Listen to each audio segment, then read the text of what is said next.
Well, it's graduation day for people in the Senior Citizens Police Academy in Monroe. Jasmine Bingham is here with all the details. Jasmine? Jennifer, this was an exciting moment for seniors. Today, right before graduation, seniors were being trained by the Monroe Police Bomb Squad. Seniors in Monroe participated in the 4-week training academy that started July 10th at the Benoit Community Center.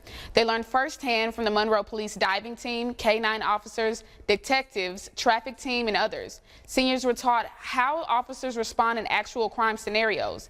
They also learned how they can keep themselves and their community safe. Today, they were given certificates for their hard work.